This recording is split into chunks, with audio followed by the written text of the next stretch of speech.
Hello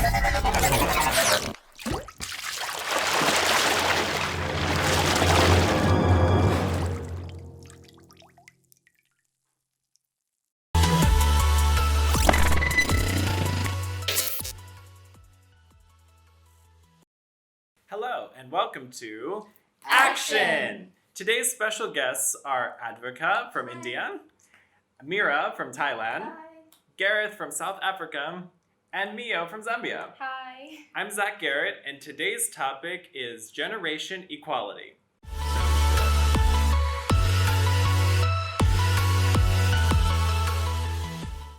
So I would like to pose this question to our guests. Why do you think it's so important for men's voices to be a part of this fight for gender equality? Well, to be honest, for so long, a lot of campaigns have been going on about gender equality, and it's mainly been women. So Right. I think if people hear it from like a male perspective, it could like change their idea and maybe they could start acting towards that. Right. So I think hearing it from a male's perspective is very important because it just changes the whole dynamic. So I totally agree. It's like a different perspective on a topic that has been talked about for a long time, right? yeah. What do you guys think about it? Well, I believe it's an extremely wrong outlook to have on life. However, I feel that for some reason society has deemed males' voices to be more powerful than females in many societies. Right. So oftentimes what males will say against a female, the male's voice will be heard much louder and clearer than the female's. So I think it's extremely powerful to have a male speaking out about issues and problems towards other males as well, Right. to set a certain standard for others.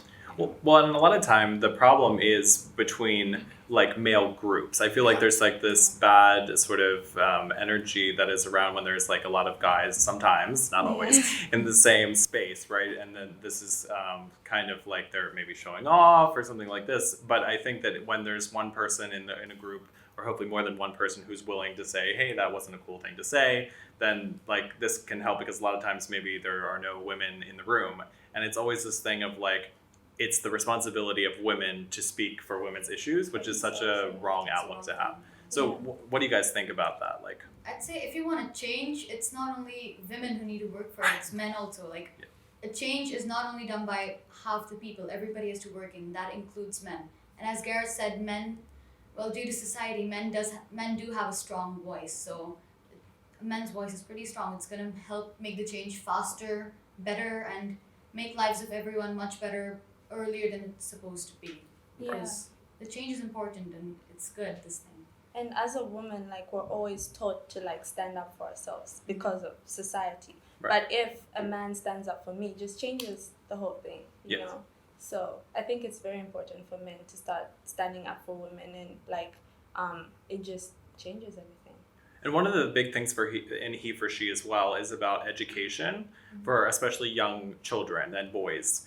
To try to like change the way that we talk to boys and girls about like being more equal with the language that we use as well.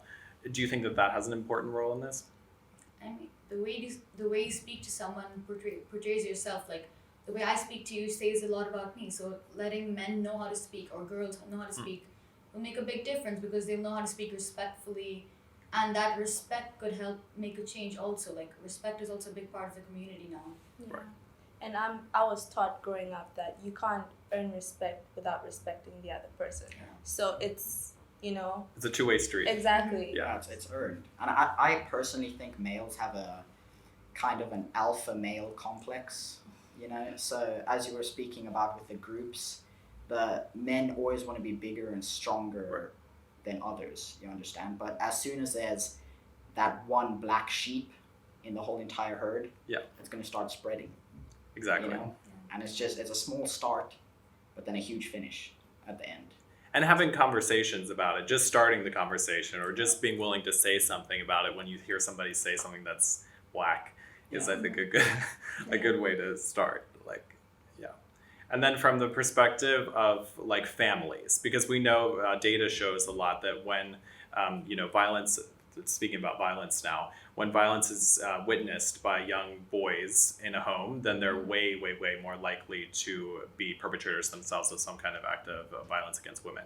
So how do you think that we shift this? Like, how can we educate families about the importance of not only, being more aware of these kind of issues, but then how do we educate like young boys and girls about like it's not okay to talk this way when it's happening sometimes in their home? How are some ways that we can reach people who might not have the best home situation? Well, schools basically. Schools are a big part of everyone's life. We're there for how many years?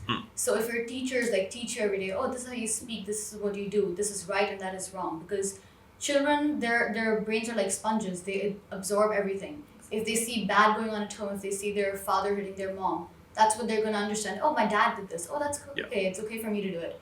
But in school, if you understand that, if your teacher comes up to you and he's like, oh, that's wrong, you cannot hit a girl.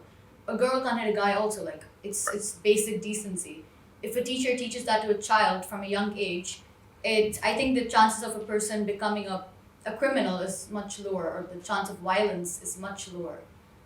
Just to add on to what she said, I think it's very important for schools to start putting in programs like mental health programs, because that plays a big part on society especially. So yeah, I think what she said is actually very correct. Yeah, because I mean, it's so many different factors that contribute to this, but he for she, I think, is a good start because it's saying that we're in this together. Yeah. And that is something that I have heard so many times about, like, even in my community about LGBTQ, that like, we have to be the ones who are going out and trying to get rights for ourselves and all of this. But no, like, we're such a minority in the population, and women are only 50% of the population, that it's silly to assume that like one half of us or even a smaller amount is able to make the kind of change that we need to make, because we need to make change. There's a lot of problems in the world. So I think that just saying like we want everybody, and it's everybody's responsibility, not just women, not just LGBTQ, not just, everybody needs to be in this movement. So what are some ways on campus, because we're here at Stamford University, that you think we can promote this kind of equality and the feeling that everybody has a responsibility, no matter who they are, to sort of contribute to this conversation? I think just by attending all of these other campaigns, like the LGBTQ campaigns that are going on, if I have a friend that's, for example, trans or something, I would support that person by attending those events with that person. So I think it also starts with us. Right. What type of change are we willing to see? So if we want to start changing things, it starts with us. So. Yeah, and also like having a gender equality club to like raise awareness around the campus can like help prevent this problem, because like you can like tell other students like what is right and what is wrong, what to do and what not to do. So I think it is really important if we have like a club to like raise awareness and like educate people about it. Right. And turns out we actually have a club like that. Shameless plug. We started the Gender Equality Club here at Stanford this term, so anybody who's interested in that can also be a part of it, because I think it's an important step. I'd also like to say that social media is a big part of today's world. Yeah. So like Facebook, Instagram, sharing information about what's going on nowadays could help the people on campus learn more. Like basically, I don't like, maybe some people don't like attending campaigns. Maybe it's like, oh, I don't want other people seeing me there. Maybe it's just some personal block. Right. But social media, nobody knows what you're doing. So if somebody just happens to, like read an article about, about the new, about like LGBTQ, about violence, about everything, I think their mindset would be changed, or at least will be influenced in a good way. So social media is a big part of today's world, and that can be used to make a huge change. So yeah, that'll help a lot on campus. Even not even only on campus, like even parents nowadays are on social media. Right. They can also learn that, oh, violence is wrong. It's going to affect my child's brain, like my child's upbringing. So social media will I feel it's going to be one of the biggest parts to the change. Absolutely. And as part of the 16 Days of Activism campaign that's coming up, I believe on November 25th, there are a few hashtags that you can use to get out the word about issues like this, which is hashtag Orange the World, hashtag Generation Equality, and the one that we're talking about now, hashtag He for She. So this is a great conversation. Thank you guys so much for your contributions to the conversation. And let's move on to the next topic.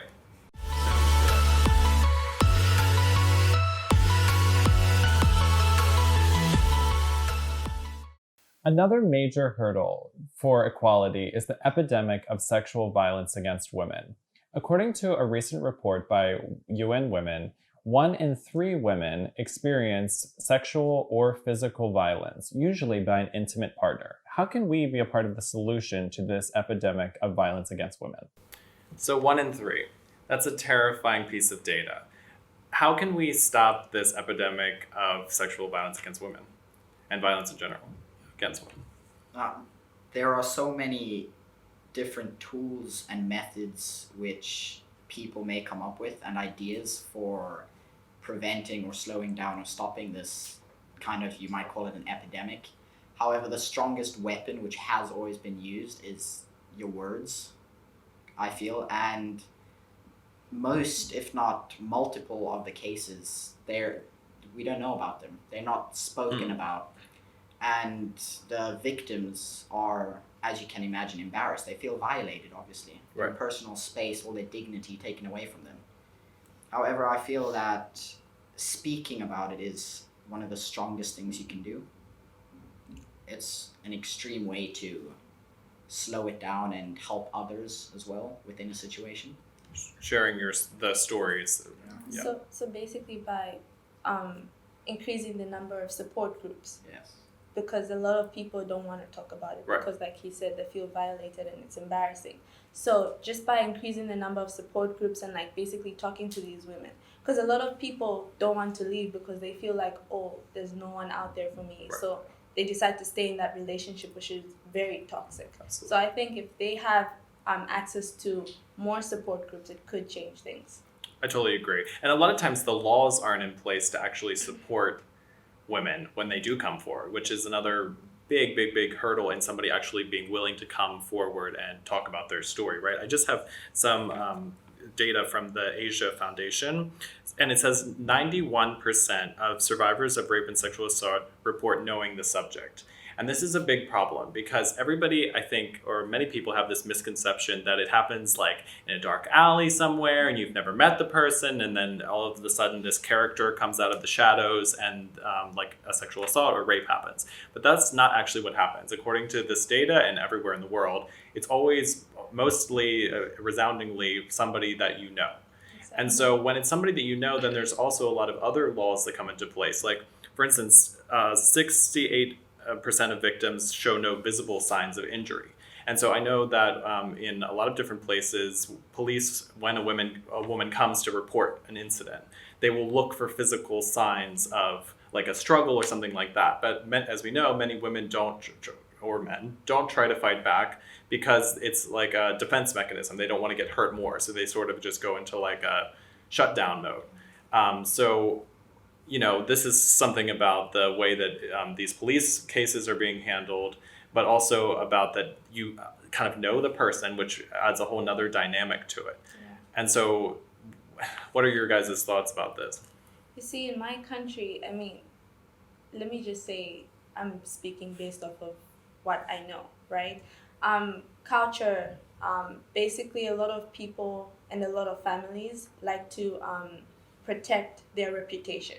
Right. So when those things happen to somebody in the family, they don't want to talk about it and they don't want to report the cases because it just taints like their name, basically. So I think we need to start also talking to families because Right. if they're worried about their reputation as opposed to their children or somebody in their family, then there's definitely something wrong. Totally agree. Yeah. What about you guys? In India, as for last year, stats show that in Delhi, which is the capital city, 4 women got raped every hour. In 1 hour, 4 women got raped. And more than terrifying, it's just devastating knowing that people can do such things, such, I'd say, disgusting acts. So, as I said previously also, it all begins from home. Let it be your father, your brother who's done it to you. It's you, like from your childhood, you need to be taught that, oh, good touch, bad touch. That is one very big thing that people are teaching even in primary school. Teachers have come up with this thing, you know, like they'll tell kids, oh, has anyone touched you in like bad places? Or like, that's a good thing. But it starts from home. Your parents, your mom, or your good friends should at least tell you, you know, nobody's supposed to touch you there. Nobody's supposed to, you know, invade your privacy. Because if a child does not know what's happening to them, how are they supposed to report in the first place? Because maybe like they don't know what's going on. Maybe that they might think, oh, that's right, that's okay. Like they don't even know what rape could be. Right. And they never know that, oh, I was raped. I don't know how to, they don't even know they're supposed to report it. And another thing is that I'd say in Indian culture at least, respect is a big thing. Like it's, for example, as you talked about families, you're supposed to respect your father, your brother, your family, everyone. But what if it's your own family member doing that to you out of fear? They don't say, as she said. Yeah. Out of fear, people are like, oh no, what if my reputation gets ruined? And people need to, instead of people sometimes look down upon rape survivors. Instead of that, they need to like salute them because they got the power to, come up and speak about their experience, their horrible, terrible experience. And the more people know about this, the lesser this is going to happen. Violence needs to be stopped. It's horrible. Yeah, absolutely. Mira? In Thailand, most of the crimes, like, it usually doesn't happen like when the stranger is not the attacker, like mostly, but like it's like family members mostly. Yeah. Like last week, there's a Cambodian girl. She's like 1 year old. She got raped by her step-Thai father, and like I just feel that she's just 1 year old. She like there's a lot more for her to like live her life. Like this is not right for her to like get this because like she's just 1 year old. Right. And like the father should have like morals and like some respect for her, and like he's not her real father even, like it's someone else's children. Like you should at least like respect her. And also like many people say that in Thailand there's the attackers are mostly like taxi drivers or like university or school students, but like most of the crimes that police report are like mostly like family members, like the cousin. And I just feel like you have the same blood, like you were born in the same place and everything. Right. You share the same food and everything. Like why don't you like feel that it is so wrong that you're doing this to your own like bloodline? Yes. Well, and I think that to touch on that a bit, I think that there is this misconception about like why someone is sexually assaulted or raped, because there's all of this talk about like it's the way that the woman was wearing, like it's what the woman was wearing, or it's because she was too friendly at a party or something like this. But then you hear stories like the one that you just shared and you realize that really it has so many cases, the majority of cases don't actually have anything to do with that, and it's about it's about entitlement, really, sexual entitlement, because they did a study here in Asia, and I think specifically in Thailand, that was asking people why. They did a study with people who had been convicted of rape or sexual assault, and like the biggest percentage of the reason why people did it when they were surveyed is I felt entitled that I could do it. Sexual entitlement. That was the biggest reason. It wasn't because anything about the way that the girl was dressed or anything about the way that she was acting. It was just because that person felt like, oh, it's fine, I can do it. That is sick. They need to be taught what consent is. Yeah, and consent is such a big part of this. Like, it's. Yeah. So just before, because we could talk. I think we could talk about this all day. I just want to mention something. And a lot of times when we're talking about gender-based violence, a lot of times people think about women, and that's what they should be thinking about. But women also includes trans women, and I just want to give a little bit of data about my own country. In the U.S. this year, at least 22 trans women have been murdered. Most of them have been women of color, and so. I just wanted to give that statistic because I think it's important to be inclusive when we're talking about gender-based violence, that it includes, people of all genders, people of different sexual orientations, and that these people's experiences and the things that they're going through matter in this conversation as well. And I just have a bit more data about that. According to the Human Dignity Trust map of countries that criminalize LGBT people, there are currently 12 countries in which it is legislation that LGBT people can be put to death. So in 12 countries around the world, just me sitting here saying I'm gay, that would make me be literally under the law. I could be killed for just saying that. So that's something that I just wanted to add to this conversation as well. So I think you guys, thank you so much I know it's kind of a heavy topic, but I think that it's really good to talk about it because like we're saying, if nobody ever talks about it, then nothing's ever going to change. And I think that if we don't say what we are feeling about it and the data and all of the stories that we know are happening in the world, then things can't change. So I really appreciate you guys being part of the conversation. And let's move on to our next topic.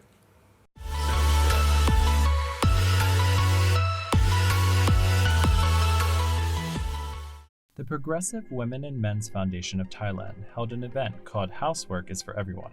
All genders can do it, to try to break down the stereotype that women must always take care of the home and that men are somehow above helping out with household chores. The event was attended by Cindy Bishop and her husband, Byron.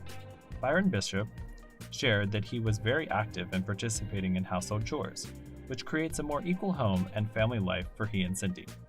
Testimonials were given by men who had not previously helped around the house, but who were now stepping up to the plate and beginning to help their partners with housework. The event ended with a parade where the bishops and others participating in the event handed out flyers to the public at Victory Monument, where the event was held. The event showed that housework can be for men or for women, heck, for everyone. Thank you so much, everyone, for watching this episode of ID in Action. And thank you so much to our fabulous hosts who shared their opinions about this topic. I really appreciate it. Thank you. And if you want to take action and share your opinion about this topic, it's a great time to do so because 16 Days of Activism will be really soon. It's from November the 25th until December the 10th. And you can use hashtag Orange the World and hashtag Generation Equality to share your stories or data or anything you want to share about this topic on social media. So that's all for today's episode. And thank you for enjoying another episode of Action. Bye.